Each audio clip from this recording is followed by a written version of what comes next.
When Avery leaned in to kiss me, her lips were soft, almost gentle, as though nothing had ever happened. I held her gaze for a moment longer than usual, feeling the weight of the words I was about to whisper. My name is Caleb, and for the past 5 years I had trusted my wife, Avery, completely. She was my partner, the person I shared every dream, every plan, and every secret with, until the cracks in our marriage began to appear. It started with little things. Her phone was always turned face down. Conversations ended the moment I walked into the room. There were traces of messages she insisted meant nothing. At first, I blamed myself. Maybe I'd become distant. Maybe I had missed something important. But one night, I couldn't ignore the feeling anymore. I found the messages between her and a man named Trevor. They were the kind of words that twist your stomach and stop your heart. I read them once, then twice, then a third time, desperately hoping there was some innocent explanation. There wasn't. The truth was exactly what it looked like: betrayal. I didn't confront her that night. Instead, I waited. I watched. I planned. I've always believed that the clearest truth comes when people are given enough time to reveal themselves through their own actions. Avery continued playing the role of the perfect wife. She smiled, she hugged me, she laughed with me over dinner as though nothing had changed. But I knew better. I followed every clue, uncovered every hidden layer, and saw the full extent of what she'd done. Then I did what I believed needed to be done. I made sure Trevor faced the consequences for every lie he had told her and every boundary he had helped her cross. I won't describe how, only that it was thorough, final, and left no room for doubt. The following evening, Avery acted as though everything was perfectly normal. Dinner was casual, her playful laughter filled the kitchen.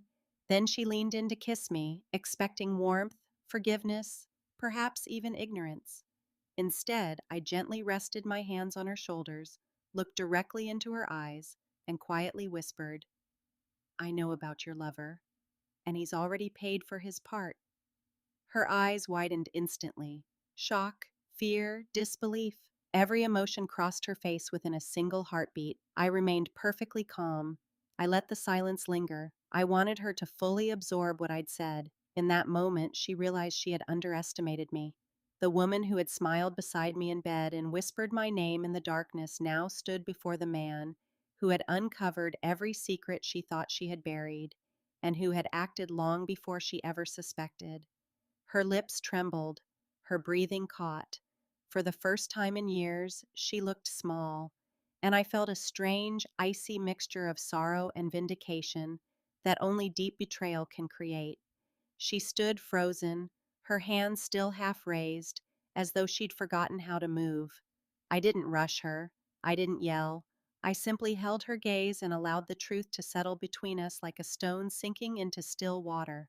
My thoughts drifted back over the previous months, every late night meeting, every unexpected girls' night that never quite made sense, every hint of tension in her voice whenever I asked the simplest question. I had trusted her because that's what love teaches you to do, but trust is fragile. Once it cracks, the fracture spreads through everything you once believed was solid. I remembered one night especially well. She kissed me goodnight. She whispered promises about forever. Then she fell asleep in my arms while, deep inside, an alarm I could no longer ignore echoed through my mind. My quiet search for the truth peeled away every layer. Trevor hadn't been a careless mistake. He had been a deliberate choice, and Avery had willingly welcomed him into our lives. Now we stood together in the living room of our house on Sycamore Court in Madison, Wisconsin. As I watched her struggle to find words that would never come, I felt the balance of power shift completely. I wasn't angry anymore. I was calm, collected, completely in control. "Do you understand what I'm saying?" I asked quietly, my voice steady. She slowly nodded without lifting her eyes from the floor. It was a silent confession that everything was over. I didn't need excuses. I didn't need explanations. The truth had already spoken louder than anything she could ever say. Trevor had faced the consequences of his own choices. Now Avery was left to face hers alone. The room filled with a heavy silence that neither of us could escape. Yet my peace didn't come from revenge, it came from clarity, from understanding that the strongest response isn't always anger. Sometimes it's patience, observation, and allowing people enough freedom to reveal exactly who they are. That night, Avery never looked at me the same way again, and for the first time in months, I experienced something I hadn't felt in a very long time: complete control over my own life, no longer trapped by the lies that had once surrounded me. The days that followed were quiet and painfully tense. She moved through the house like a ghost. Every step was cautious, every glance uncertain.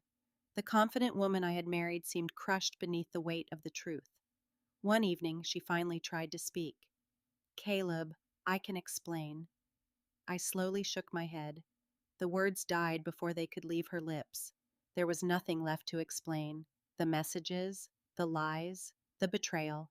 They had already spoken for themselves. She stood there with trembling lips and tightly clasped hands, finally realizing that every action carries consequences, and that deception, no matter how carefully hidden, eventually finds its way into the light. I didn't celebrate. I didn't demand an apology. I simply allowed her to witness the quiet resolve of a man who had been deeply hurt but refused to let that pain destroy him. Later that evening, she leaned toward me once again, cautiously testing whether anything remained between us. I gently stopped her. Keeping my voice calm and certain, I whispered, "I know everything, and it's already been settled." Tears filled her eyes. Fear, regret, the crushing weight of reality arrived all at once. In the end, our marriage didn't collapse beneath shouting or slammed doors. It ended in one quiet, heartbreaking moment. The moment she finally understood that the man she had betrayed had never been the weak one. And I walked away.